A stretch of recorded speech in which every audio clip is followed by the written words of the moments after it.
Saudi अरब के महबूब पटन तां असल रहवासी कंदकोट ॻोठ राजो ख़ान जो भाउ दरिया ख़ान मेमदाणी पंहिंजे बेवफ़ा पिरीअ खे मयारो ॾींदे लिखे थो, हा मुंहिंजा प्यारा पिरी, असां परदेसियुनि जी त तो सार बि कोन लधी त ही परदेसी कहिड़े हाल में आहे, कीअं गुज़ारे थो। असांखे तो ते वॾा भरवसा हुया, तुंहिंजो देश छॾे दरबदर परदेस में आहियूं, पर तो का बि सार न लधी। अलाए त कहिड़े बहाने कासदनि हथां तोखे नियापा उमाणींदो आहियां त मन का प्यार जी मोट मिले, पर अलाए छो तुंहिंजे दिलि मां शायदि निकिरी विया आहियूं, या तो पाण ई विसारे छॾियो आहे पिरी। तोखे इहो पतो न आहे त दरिया ख़ान मेमदाणी तोखे हमेशह पंहिंजे दिलि में जाइ ॾिनी आहे, तोसां बेइंतहा मोहबत कई आहे, उनखे ईअं ई तो विसारे छॾियो। कुझु उन परदेसीअ जो ख़्यालु करीं। असां हिते परदेस में कहिड़े हाल में कीअं गुज़ारियूं था, इहो त को परदेसी ॿुधाए सघे थो। हज़ारे दर्द खणी, हज़ारे सूर खणी, बसि मिड़ी पिया जीअंदा आहियूं। कंहिं शाइर जी हिननि सिटनि जियां त मुर्क चहिरे ते सजाए माठ में खिलंदो वतां, केरु ॼाणे हाल मुंहिंजो जी अंदरि जलंदो वतां। मुर्क चहिरे ते सजाए माठ में खिलंदो वतां, केरु ॼाणे हाल मुंहिंजो जी अंदरि जलंदो वतां। को सुकून जो ॾस ॾियो बेचैन आहियां साथियो, बेक़रार ही दिलि खणी दर दर पियो रुलंदो वतां। मुर्क चहिरे ते सजाए माठ में खिलंदो वतां।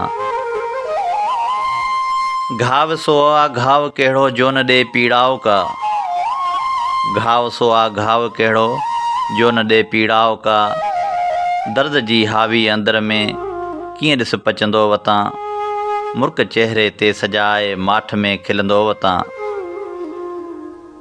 समुंड तुंहिंजी यादि जो उथली पियो नैणनि मंझां, समुंड तुंहिंजी यादि जो उथली पियो नैणनि मंझां, यादगीरनि जे भंवर में रोज़ थो ॿुॾंदो वतां। मुर्क चहिरे ते सजाए माठ में खिलंदो वतां, केरु ॼाणे हाल मुंहिंजो जी अंदरि जलंदो वतां। हा मुंहिंजा प्यारा पिरी, हाणे त बिल्कुलु बेवस थी चुको आहियां। पंहिंजनि खां परे परदेस में उदास ऐं अकेलो गुज़ारींदो आहियां। बसि कॾहिं कॾहिं पंहिंजे हाल महरम दोस्त अज़ीम जखराणीअ सां कचहरी थींदी आहे त रूह जा थक लही वेंदा आहिनि। पुराणियूं यादगिरियूं, किसा, प्यार मोहबत ॻाल्हियूं, पुराणा दफ़्तर खुली पवंदा आहिनि। तॾहिं हू मूंखे दिलासा ॾींदो आहे। मुंहिंजो प्यारो दोस्त अज़ीम जखराणी चवंदो आहे, भाउ दरिया ख़ान, हीअ बेवफ़ा दुनिया अथई, हिते प्यार नसीबनि वारनि खे नसीबु थींदो आहे, बाक़ी हीअ सॼी दुनिया मतिलब जी अथई।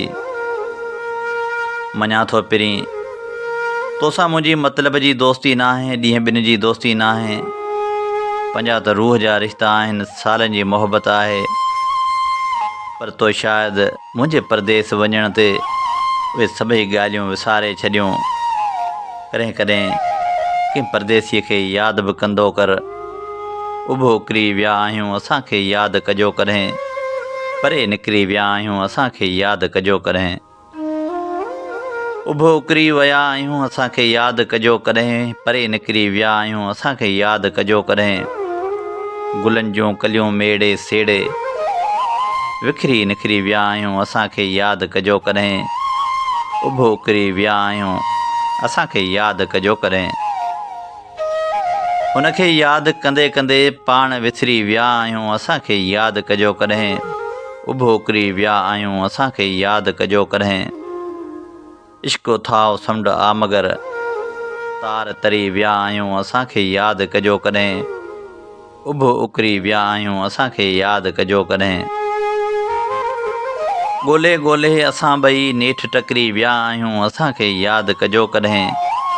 उभो उकिरी विया आहियूं, असांखे यादि कजो कॾहिं। परे निकिरी विया आहियूं, असांखे यादि कजो कॾहिं। हा मुंहिंजा प्यारा पिरी, का घड़ी का फ़ुर्सत मिलई त हिन परदेसी दरिया ख़ान मेमदाणीअ खे यादि ज़रूरु कजां। कलो का ॾींहं, कलो का प्यार, कलो का वचन ऐं वाइदा, उहे जॾहिं सारी त ज़रूरु यादि कजां त तो कंहिंसां क़सम कोल करार कया हा, अॼु उहे तोखां कीअं विसरी विया। असीं त हूअं बि बेवस आहियूं, परे आहियूं, देस खां दरबदर आहियूं, छा था करे सघूं सवाइ मयार नुमाणण जे, पर तोखां विसरी वेंदासीं इहो असां कॾहिं सोचियो बि न हो। हा, इहो असां कॾहिं सोचियो बि न हो।